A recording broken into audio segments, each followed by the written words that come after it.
Signs that you have found the right person. How can you tell when you've found the one that's right for you? How to approach a lady, 4 easy tips for making her fall in love with you. It's interesting to note that there are just 4 things that need to be considered while picking a life partner. If you locate somebody who possesses all 4 of these qualities, you have a good chance of finding your life companion.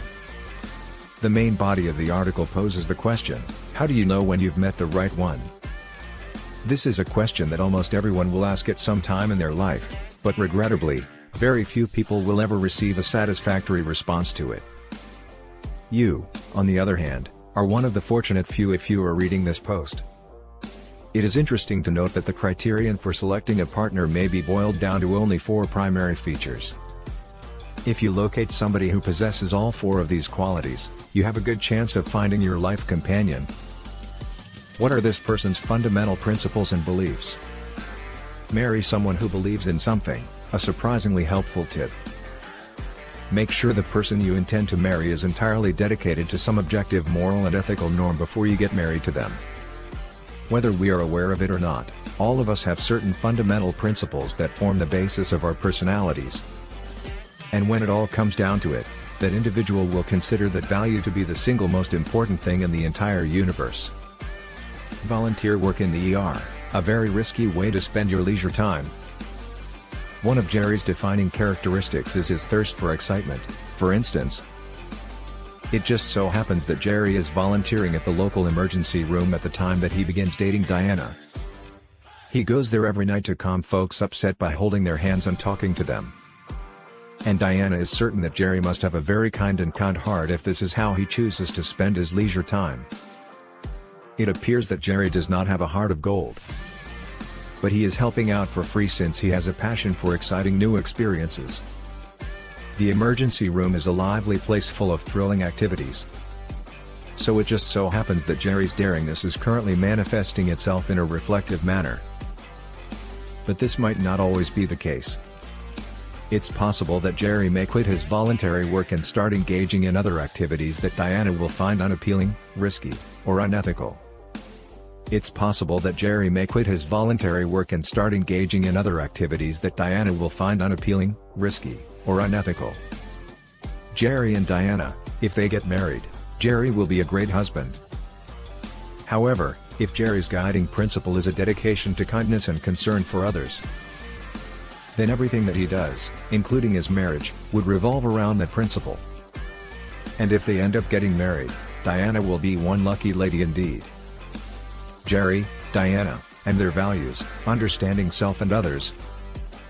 So how exactly does one become acquainted with the devoted Jerry? Surprisingly, it's not even close to being that hard. You will see people making sacrifices every day for the things that are most important to them, regardless of what those values are. If Jerry's fundamental motivation in life is excitement, he may put himself in danger by racing across a busy intersection or come late to work because he tried to keep up with a police pursuit.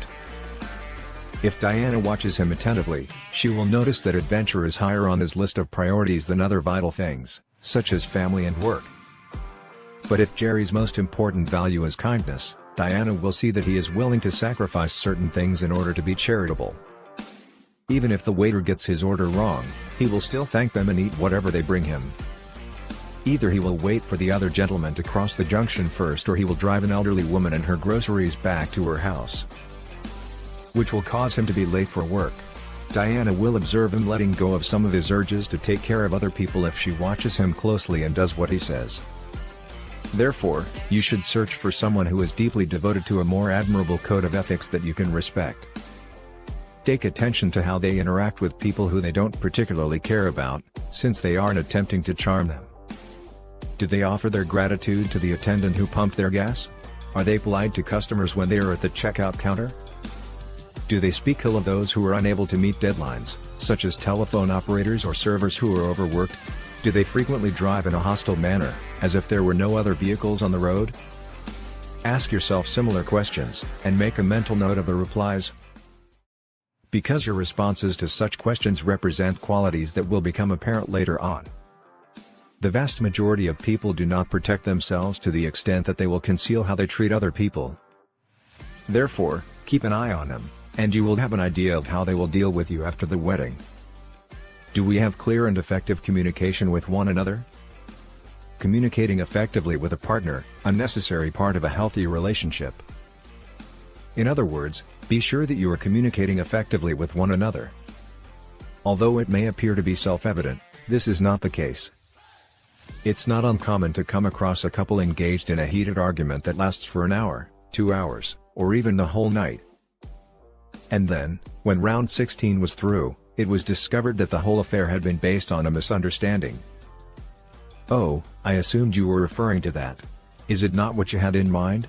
Oh, so you and I think alike. Please. Incompatible couples, when to let go and find love. Even while this can happen to anybody on sometimes, it is not a positive indicator if it is happening on a regular basis, since it suggests that the situation will not alter in the near future. If you and your partner consistently fail to comprehend one another, you should probably consider putting your relationship on wait for a bit. Do we experience sexual attraction towards one another? Physical attraction, the key to lasting love. The physical attraction between a couple is one of the most important aspects of marriage. It is impossible to marry someone if you do not have a romantic attraction to them physically. And although males tend to come to this realization very rapidly, women should allow themselves a little bit more time to think about it. After getting to know a man, a woman may find that she is initially not attracted to him, but that she thinks him to be far more appealing than she did before they met.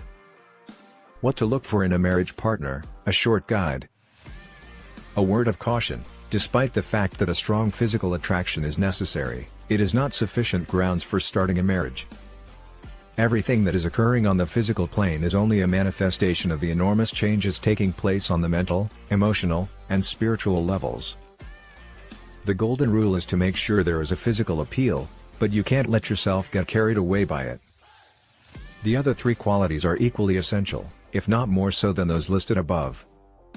The conclusion is as follows: put into practice everything you've learned here the very next time you go out on a date with someone. It will save you a lot of time and pain, and you may discover that you are walking down the aisle sooner than you had anticipated.